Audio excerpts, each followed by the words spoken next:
Je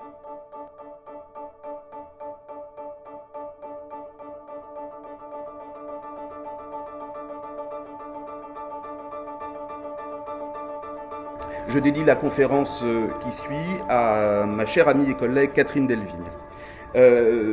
Extrait d'un texte à paraître en octobre, et dont le titre provisoire est « Éléments pour une critique de la raison collectionneuse ». Il y a bien du collectionneur en le sujet. Si j'entends par sujet, ou espace du sujet, ou délimitation du sujet comme espace du sujet, en tant qu'il est tout sauf ce qu'il n'est point, en tant qu'ipse, en tant que soi-même, il y a bien de la connexion en le sujet. C'est-à-dire que si j'entends avec l'étymologie l'espace subjectal comme un espace de la subordination créatrice, de cette subordination octoriale paradoxale qui ajoute aux choses, qui, comme l'écrit Borges, ajoute en être, je ne puis concevoir le sujet que comme une instance dont la figuration en l'idée, dont le calcul en raison, ne peuvent se passer d'un va-et-vient entre la création d'une collection de figures et le retour de cette collection vers le sujet qu'elle qualifie comme tel. Lorsque je dis « il y a bien du collectionneur en le sujet », je pose que l'ipse, que le mesmo, que le soi-même du sujet, je pose que sa singularité radicale est le fruit de la constitution par le sujet d'un agrégat de figures manquant au monde, dont l'intégration et le dépassement dialectique, dont la figure des figures fait retour vers lui pour en faire son sujet, c'est-à-dire pour lui concéder d'être sujet.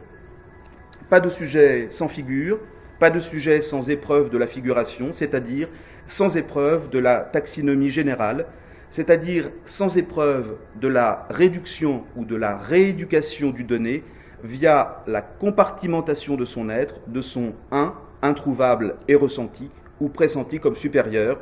Je renvoie ici à Proclus, à Plotin, à Leibniz, au monisme, aux formes contemplatives d'une métaphysique de l'unité en l'ordre des choses. Pour qu'il y ait du sujet, il faut qu'il y ait de la figure. Il faut augmenter, augere, être auteur, nourrir le monde de solutions de continuité, garantissant à l'être là de poser l'émergence limite d'un prochain depuis un soi-même. Pas de sujet qui ne porte au regard une figure du monde qui le jette sous elle, c'est-à-dire qui l'assujettit en tant que condition de sa subjectalité. Le sujet est un trouveur de figures. La figure est la condition du subjectal, lui-même condition de son émergence. Est sujet l'auteur d'un monde des figures dont il tient son ipse, son centre et sa circonférence. De façon symétrique, la détermination d'un néant repose sur l'époquée, sur l'ataraxie, sur l'abandon par le sujet de l'exercice d'une circonscription des figures. Le sujet s'abandonnant comme tel est en toute hypothèse celui à qui manque la disposition à délimiter au monde de la figure, du figural, c'est-à-dire de l'objet en tant qu'ipse, en tant qu'identité sise en elle-même et émergente, et partant en tant qu'identité limite et condition de l'émergence du sujet. Spinoza dirait de ce sujet-là qu'il lui manque du conatus de sujet. S'il est un sujet persévérant en son être, en quête d'émergence subjectale, il est collectionneur. J'entends, s'il est du sujet, ce sujet est jeté sous les figures. Et le regard, et la parole dont le regard est le sujet, fait la nourriture de son identité comme même en l'idée. Le sujet, en tant qu'il est soi, est une fois de plus un trouveur de figures. Il substitue à la vacuité terrible du monde, à la surdité et au silence tragique de cette nuit dont il est le sujet sans qu'elle qualifie son identité de sujet, il substitue à l'un, aporétique et spéculé, une galerie des figures. Il met en somme au monde la collection du monde. De la continuité sans borne de la matière, sous le défilé élastique du temps, il fait une galerie des formes, à couvert d'une continuité temporelle figurale, articulant des temps et des aspects du temps, des points et des traits du temps comme figure.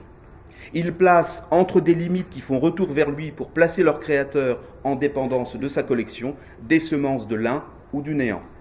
Le collectionneur est certes une caricature, ou plus exactement, il est une métaphore, une personnification en mouvement dans le temps, une allégorie ou une antonomase s'il est un nom. Il est le tout cela d'une nécessité d'être du sujet parlant qui suppose de sa part la mise au pas de l'être au cœur des quatre murs de figure, dont les signifiés du langage rendent compte de la culture absurde et en même temps de la nécessité au champ du commerce des sujets. Le collectionneur est caricature du sujet. Il en figure le tropisme collectionneur. Le collectionneur est doublement sujet, il est sujet et il figure le sujet. Il collectionne pour être sujet et ce sujet collectionne. Il collectionne des figures du monde comme sujet et ce sujet collectionne les images de ces figures du monde qui en sont l'aliénation en forme. Si l'œuvre ou l'objet de collection est métaphore objectale d'une présence en le sujet de figures, alors on peut dire du collectionneur qu'il collige les figures des figures. Ainsi, l'on peut dire du collectionneur qu'il est au présent le sujet des sujets, qu'il fait de son corps au monde le siège spectaculaire d'une aliénation de la figure du sujet au monde. Empruntant à Deleuze, je dirais ici du collectionneur qu'il est au présent le collectionneur éminent, le corps mystique, au sens de la chrétienté, où se trouvent incarnés tous les sujets du monde en tant qu'instance de figuration analytique, c'est-à-dire en tant que facteur de collection. Ainsi, le corps du collectionneur est en quelque sorte l'église du sujet. Il en est la matière pétrale où se dessine la figure des figures du collectionneur, c'est-à-dire la figure des figures de celui qui trouve au monde des figures, c'est-à-dire la figure des figures du sujet. Chez Ténier, un petit chien accompagne le collectionneur dans la galerie. Et la présence de ce petit chien semble nous indiquer que le sujet, fût-il doté du pouvoir économique de collectionner, est le chien des chiens de cette collection où il trottine, et sans laquelle il n'est pas même chien. Le sujet est sujet de sa collection, le collectionneur, la figure du sujet. Le collectionneur est la figure de la sujétion à la collection comme créatrice de sujet. Faire collection, c'est rapporter aux objets une relation étrange de subordination réciproque du sujet au monde, c'est convoquer comme en théurgie ou en goétie l'esprit, bon ou mauvais, du sujet, se désirant tel, ou la raison du sujet, se désirant émergent. Il y a bien du collectionneur en le sujet. Il y a bien de la collection au monde, il y a bien du collectionné dans l'être sujet au monde. Ceux de Chrétien de Troyes au premier chef, mais tous les récits médiévaux à caractère romanesque, si le poète est en l'âme, le roman est en le monde, caricaturent incontestablement la relation collectionneuse du sujet au monde. Le roman médiéval, comme celui de Balzac, de Tolstoï, de Tolkien, de Chateaubriand, de Proust, le roman dont le projet est de faire concurrence à l'état civil ou à la cosmographie, ce roman fonde, on le sait, son esthétique sur les principes d'itération ou d'accumulation. Il répète, il serine, il radote, il fait aller et venir le même, il agrège la figure à la figure. Comme la peinture médiévale, comme les récits apocalyptiques, je pense en particulier à celui de Jean, comme le baroque flamboyant musical de Charpentier, Bach, Vivaldi, Galuppi et plus près de nous d'Art Tatum, Charles Mingus ou John Adams, comme les sérialismes américains, ils comblent, ils bondent le champ. Or, qu'est-ce donc que ce champ qu'il comble ? Quel est ce champ que le roman comble de figures ? Quel est ce trou que le roman comble de corps ? Que serait ce champ, ce trou, s'il n'était pas comblé par ce qui est un ensemble de figures, par une collection ? Que serait la vue, l'ouïe, le goût, si Bruegel ne comblait pas un champ, un trou, d'une collection, d'un bric-à-brac d'objets colligés ? Que dit Chrétien de Troyes ? Que dit Vivaldi ? Que dit Bruegel ? Que dit le Kurosawa des épopées, de la raison collectionneuse ? Ils en disent qu'elle est une raison de l'angoisse, qu'elle est une raison exaspérée, mécanisée par une angoisse de l'inconnaissance, qu'elle est une raison du sujet en quête d'une via dritta, d'une voie droite au cœur de l'indistinction, au cœur du refus de l'être d'émerger, de s'arracher à lui-même, de s'éclater dans des figures.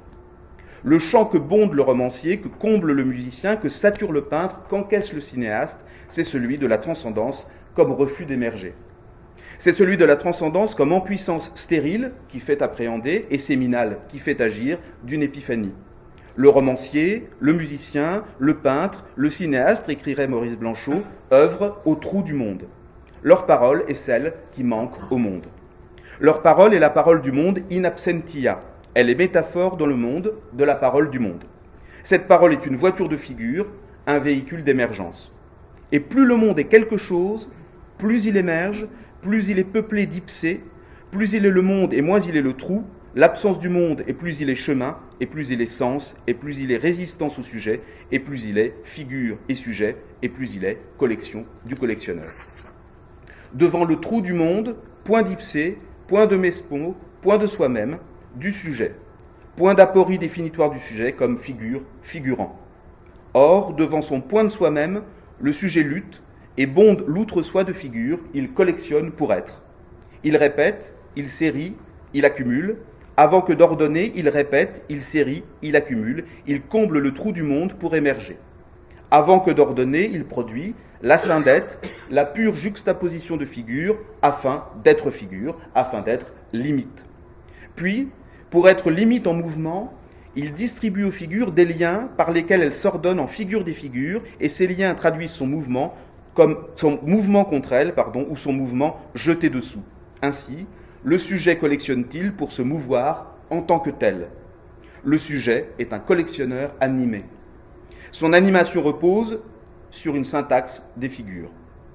De cette figure-ci, je m'éloigne, de celle-ci, je m'approche, et ce mouvement qualifie mon mouvement de sujet, le subordonne et subordonne le lien entre ces deux figures à une causalité de sujet. Ainsi, de cette figure-ci, je dirais que son lien à cette figure-là est, par exemple, un lien d'infériorité.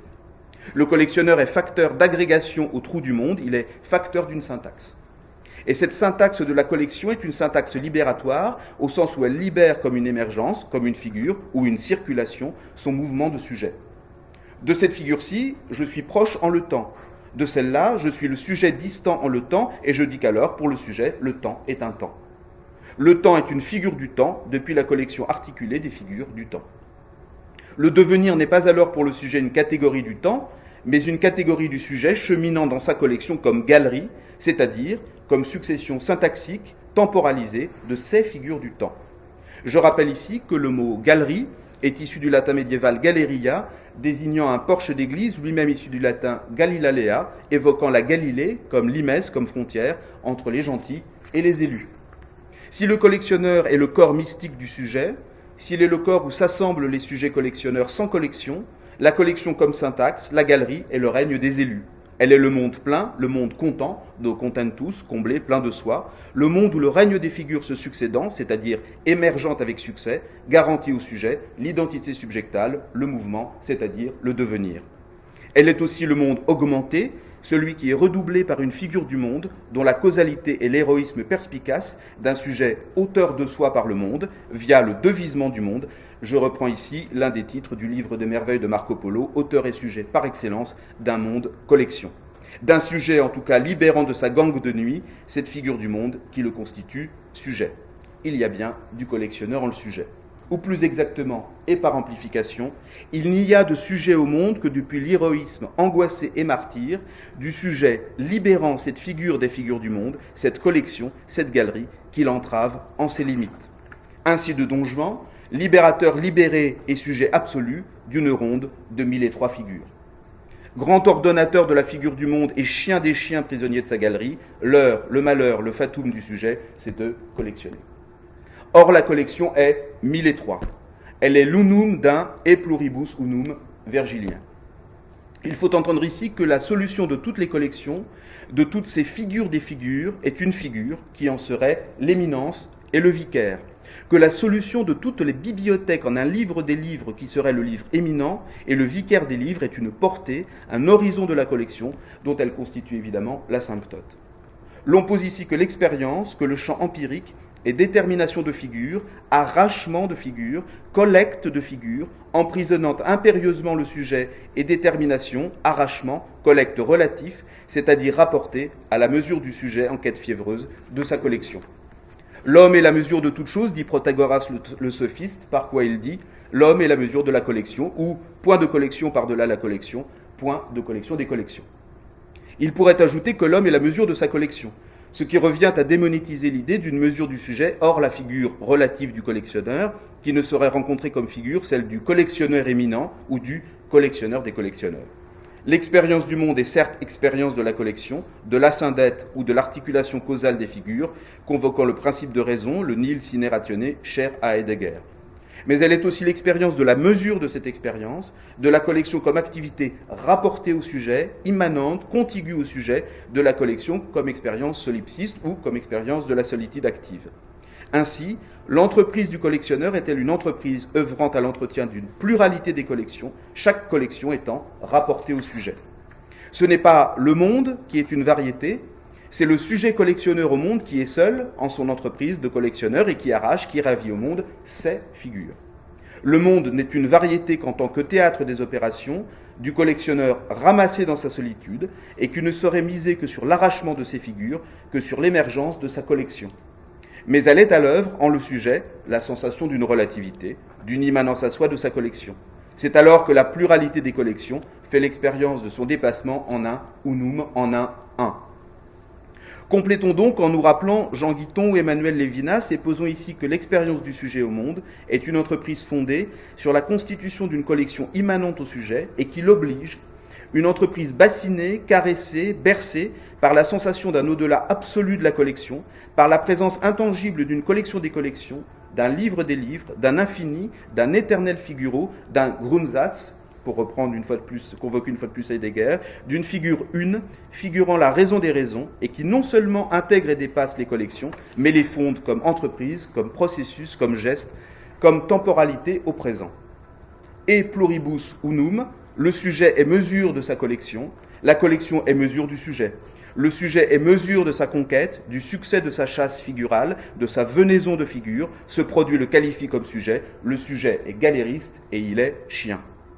Mais l'on postule ici que le sujet, comme le Balthazar Claes de la recherche de l'absolu de Balzac, comme l'alchimiste, chasse ce qui le chasse, l'âme pleine du sentiment de la permanence sans mesure d'une collection éminente, d'une collection où s'abolissent les collections, d'une figure une du monde immanente à un sujet éminent, à une infinité, à une éternité subjectale immanente à leur création, mieux à leur figuration, mieux à leur collection, dont la pièce unique exprime et abolit concurremment tous les rapports entre figures.